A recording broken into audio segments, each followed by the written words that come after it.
Welcome back to the deep dive. You gave us a truly incredible stack of sources this week. It's a lot. It is. I mean, we're covering everything from potential presidential candidates to these massive tax revolts. We're talking $500 billion, then fraud scandals. And maybe the most terrifying part, the data that says most of online life isn't even human anymore. It's a phenomenal collection. And our mission today, I think, is really extraction. Extraction, okay. Yeah, we're pulling the core analytical threads that connect all these, current American political and economic tensions.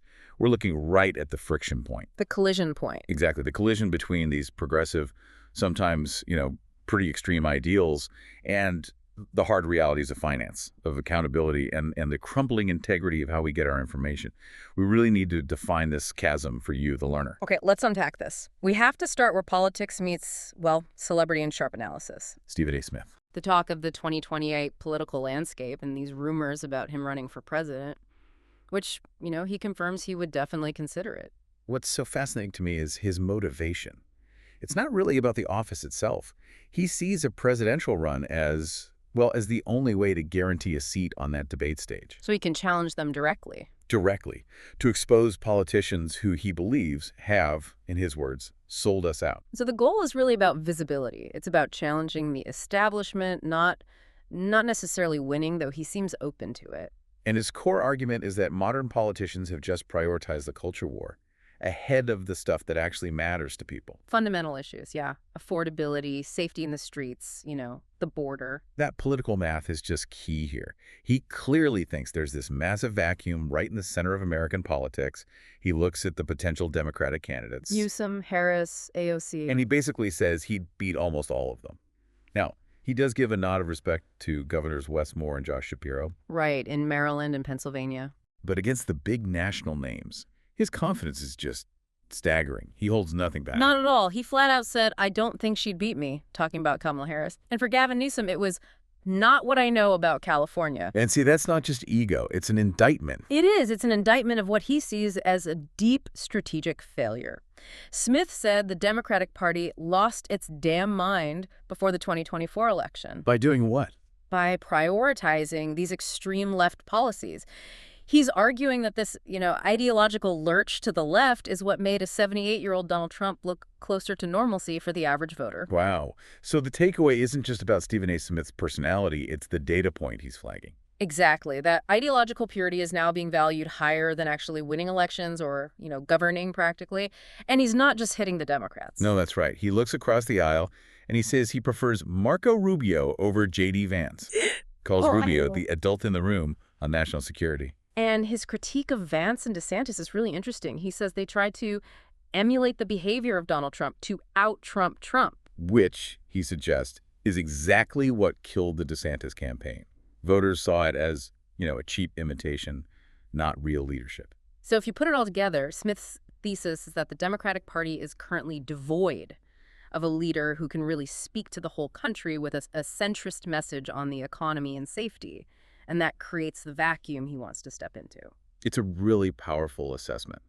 And it transitions us perfectly into the harsh economic realities that this kind of ideology is creating. Right, because that political failure connects directly to what we're seeing in places like California. Economic flight. We're seeing the consequences of these policies hit the tax base and hit it hard. Which brings us to Chamath Palihapitiya's, just a stunning tweet. He claimed friends of his with a collective net worth of $500 billion. $500 billion. Scrambled and left California for good on December 31st. I have to ask, $500 billion, that number feels a little too perfect. Did the sources confirm that specific figure? That's a crucial distinction, you're right. So, no, that precise number is almost impossible to verify independently, but it acts as a massive signal. The movement itself is undeniable. And the timing, December 31st, that's the smoking gun. They were rushing to establish residencies somewhere else before the calendar flipped? Exactly. And the trigger for this $500 billion panic. What was it? It was fear. Fear of the proposed asset seizure tax. The billionaire tax. Right. And to be clear for you, the listener, this wasn't about taxing income. This was a move to tax unrealized wealth, the value of your stock, your property, you haven't even sold yet. So it's an attack on capital itself, not just income. Precisely. Yeah. And the high net worth individuals saw that, and they decided to take zero risk. They just left. And the irony here is just incredible. This is all happening while Governor Newsom, who everyone talks about for 2028, is letting this initiative move forward. The panel suggested he's just pandering. Pandering to the wider voting base for those exact political ambitions. But this pander has real immediate consequences. California is already facing a huge budget deficit. And they have documented issues, right? Losing money on high-speed rail, the wildfire costs, internal fraud. And now they're actively pushing out the very people who fund the entire state. The numbers on that are staggering. The statistic that 1% of California's population pays somewhere between 33 and 40% of the state's total taxes. It's completely unsustainable. Yeah. When that critical 1% decides the pain outweighs the benefit, the whole system destabilizes. And it's not just the billionaires. Stephen A. Smith had a really relatable story about this, comparing New York taxes around 9% to California's, which are getting close to 13%. He just said California felt more painful. But this is where it gets really unsettling. The advice he got from his estate planners. To physically leave the state on weekends, go to Vegas or Utah, because of the residency rules. Yes, this is crucial context about California's enforcement of its 183-day rule. Planners are telling their clients the state can and does use geolocation data from your phone. Wait, they ping your phone? That's the colloquial term, yeah. IRS pings. A call or a text that hits a California tower can technically count as a taxable day in the state. That's just staggering. The government is tracking your physical location to tax you. It really clarifies why people are betting this tax will pass and are just getting out now. They see government ineptitude combined with this willingness to surveil and punish success for political points, and they say, I'm out. And this flight from accountability, it brings us right to the next collision, this time between collectivist ideology and what happens when it hits the real world. Specifically in our major cities. Let's talk about the new NYC mayor, Mamdani. At his inauguration hand on the Quran, he says, "For the financial capital of the world," and I'm quoting, "we will replace the fragility of rugged individualism with the warmth of collectivism." That is an explicit rejection of the entire foundation of capitalism, of the spirit that built New York. He won promising free stuff. Free childcare, free buses. And immediately nullifies previous executive orders. Plus, you have serious concerns being raised about his cabinet picks, like his chief counsel previously defending an al-Qaeda member.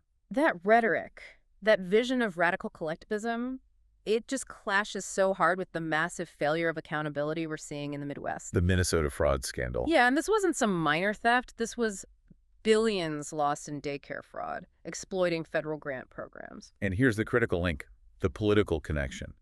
Of that stolen money, $35 million was funneled directly into political contributions in just 2 years. So fraud becomes a major source of political financing. It's not just a crime anymore, it's a systemic threat. And that gets to Chamath's warning. We shouldn't just ask, why does he say this is bad? We have to challenge the premise. Is this idea of a two-level justice system real? Or is it just cynicism? I think the sources would argue it's cynicism that's been earned. It has. Chamath's warning was stark. If America decides this kind of massive, politically tied theft is okay and no one gets arrested, it's the beginning of the end of the American empire. Because the government has failed to prosecute these big cases before, right? 2008 financial crisis, the COVID fraud. Exactly. It creates this narrative of untouchables. When everyday people see politicians benefiting from obvious multi-million-dollar theft, it doesn't just erode faith. It tells them the rules only apply to the little guy. The system is signaling that if you steal enough and you're connected enough, you're safe. Which brings us from systemic failure in government to systemic failure in our discourse, the culture war, and the integrity of information itself. And Stephen A. Smith's analysis comes right back around here. After Michelle Obama compared him to the Real Housewives, he countered that ridiculous idea that black men wouldn't vote for Kamala Harris just because she's a woman. Smith's point is that she failed because she capitulated too much to the extreme left. His political bottom line is absolute. None of them are going to win with woke culture, cancel culture, and identity politics. That ideological purity he was talking about earlier, he's saying it's just not electable nationwide. That debate is one half of the crisis. The other half is the crisis of the information itself. And this is where we get the big reveal from the security reports. This is the foundation of the information war. Automated traffic has now surpassed human activity online for the first time in a decade. Let's nail that number down, because you, the listener, you need to understand the scale of this manipulation. Bad bots now make up 37% of all internet traffic. Sorry, 7%. And when you add in all the other non-human automation, officially, 51% of all web traffic is no longer human. The population of fake accounts is bigger than the population of real people. 51%. So when you see a trend or a wave of similar hostile comments, you have to ask yourself, Is that real? is that a real groundswell of public opinion, or is it just a frickin' bot? Precisely. And this artificial traffic is used by malicious actors, hypothetically, Iran, China, even domestic political groups, to drive false narratives, to shift culture. To make extreme positions seem mainstream. Exactly. They push divisive content, often targeting younger people with, socialistic or collectivist ideas that suddenly seem popular. So it's not that people are stupid, as some observers say. It's that they're being brainwashed by a non-human majority that is literally designing the reality they consume online. And the only antidote to that is accountability. That's the thread that connects everything: finance, politics, and even, yes, our last segment on professional standards. Because if we demand a standard for information, we have to demand a standard for personal accountability everywhere else. Which brings us to the DK Metcalf incident. Right. He gets suspended 2 games for shoving a fan. But it turns out that fan had a prior complaint filed against him for harassment a year earlier. The fan was clearly an agitator. And yet Stephen A. Smith used this as a powerful lesson. He told this really intense personal story from 2005 where he almost lost his job for reacting to hecklers after getting some devastating family news. And his point is, that even if the fan is an asshole, professionals have a higher responsibility. You represent your employer, your partners, the league. You owe it to them to hold yourself to a higher standard. a standard is higher. And that idea that the standard is the standard, that brings us to Mike Tomlin. Whose regular season record is basically peerless. 18-plus seasons without a losing record. It's incredible. The playoff performance since 2016 has been, well, a disaster. His critics point to a complete erosion of standards when it matters most.